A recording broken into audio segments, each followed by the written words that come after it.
पावसाचा हा शुभ शकून मला फार महत्वाचा वाटतो.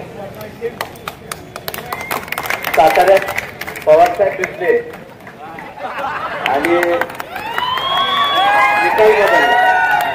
आज विजयनगर कुंभ भिजू दे असं मला या ठिकाणी वाटतं.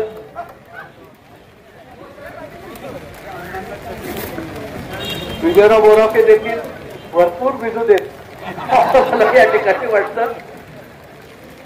माझ्या मित्रांनो, मी काय करण्यासाठी भूमिका घेतली ते मी आज या ठिकाणी पहिल्यांदा सांगतो. रामासमोर उभा आहे. दहशतमुक्त फलटण हे माझं मुख्य कारण आहे की फलटणमध्ये दरारा असावा पण दहशत नसावी. मला अजून एकच स्पष्ट प्रश्न आहे सगळ्या समोर ते सगळ्या लोकांना विचारायचा आहे. जाधववाडी वाढली, कुळकी वाढली, ठाकूरकी वाढली, धुळदेव वाढला, चौदरवाडी वाढली. मलठणच का वाढलं नाही? मलठणच का वाढलं नाही? कोणालाही स्वतःच्या तलाटे साहेब, तुम्हाला जर प्लॉट दिला मलठण मध्ये आणि लक्ष्मीनगर मध्ये तर कुठं घ्या सांगा ना, आणि मग बाजू घेत जा. विषय असा आहे की प्रत्येकाला फलटणमध्ये, प्रत्येक शेतकऱ्याला फलटणमध्ये आपलं स्वप्नातलं घर असावं असं वाटतं. मग त्या ठिकाणी का नसावं असं वाटतं? नेमकं त्याच कारणासाठी मी पवार साहेबांची तुतारी स्वीकारलेली आहे आणि त्या तुतारीतून मी कधीच परत येणार नाही हे पण मी सांगतो. खरं सांगू का, आम्ही पुष्कळ प्रयत्न केला रामराजांनी की तिकीट न मिळावं या उमेदवारांना, परंतु कुठल्याही प्रकारे मित्र पक्षांना विचारात न घेता किंवा मोहिते पाटील ज्यांनी निवडून दिलं ह्या मंडळींना त्यांनाही विचारात न घेता सगळ्यांना अक्षरशः बोलून ही उमेदवारी दिली गेली. जनाधार तर असला पाहिजे ना, जनाधार असणं गरजेचं आहे असं मला वाटतं कुठलाही उमेदवार देताना.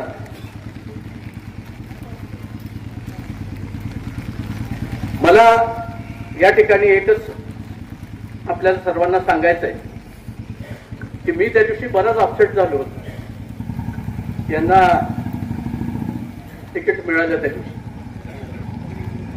रामाला गेलो, पहाट होती, रामाला गेलो, त्याच्यानंतर शिंगणापूरला गेलो, नासाला गेलो, वाटेत शिंगणापूरला गेलो आणि शिंगणापूरला गेल्यानंतर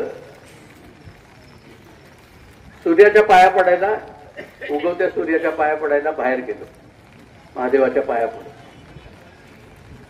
त्या ठिकाणी समोर दिसलं अकलूज, उजवीकडे दिसलं सिद्धनाथाचं मंदिर माणमधलं, अकलाई दिसली, माडेश्वरी दिसली, कमलाई दिसली. गणपतराव देशमुखांसारखा देव माणूस आठवला आणि मग आठवण आली इथं विजय प्राप्त करून देणाऱ्या विजयसिंग मोहिते पाटील साहेब यांची. हे व्यक्तिमत्वच राजकारणातलं असं आहे की ज्या व्यक्तिमत्वाबद्दल प्रत्येकाला प्रेम आहे. आम्हाला सर्वांना देखील विजयदारांच्या बद्दल अत्यंत आदर आणि अत्यंत प्रेम कायम मनात राहिलेलं आहे. रामनगरी ही कायम रामनगरी असावी आणि याची रणभूमी न व्हावी याच्यासाठी हा मार्ग स्वीकारला आहे. धैर्य असलेला, धैर्यशील, या ठिकाणी कुठल्याही प्रकारची भीती तमा न बाळगता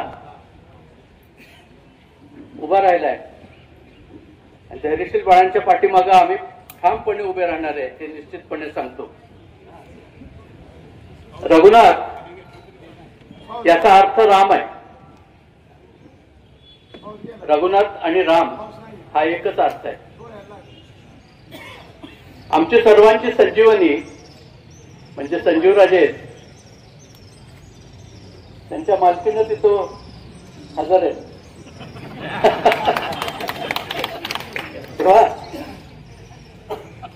मी बिनशूट आहे. माझ्या मित्रांनो, मला आपल्याला एकच सांगायचं आहे, अनिकेत हा ऐकणारा मुलगा आहे. त्याच्यामुळं तो ज्या ठिकाणी ज्या अर्थी या ठिकाणी हजर आहे त्याचाच अर्थ राम आपल्यावर प्रसन्न आहे. श्रीराम श्रीराम.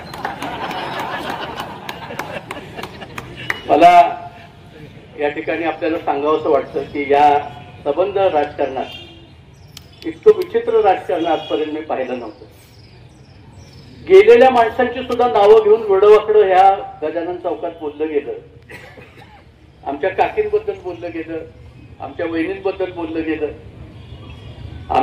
आम्हाला तर शिव्या अगणित. आणि मान म्हणून तर एक असं भाषण झालं की विजयदादा आणि रामराजांना विसरा आणि माझ्या हातात माड्याचा कासरा. काय फाशी देतो काय? फाशी देतो? तुला अधिकार नाही फाशी द्यायचा रे.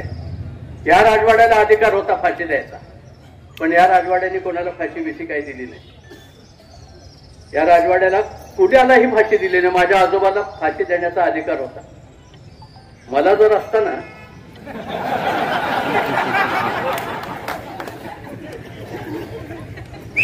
तर शिट्टी वाजवत आहे. माझ्या मित्रांनो, मला खरोखरच ज्या वेळेला मी काही इथल्या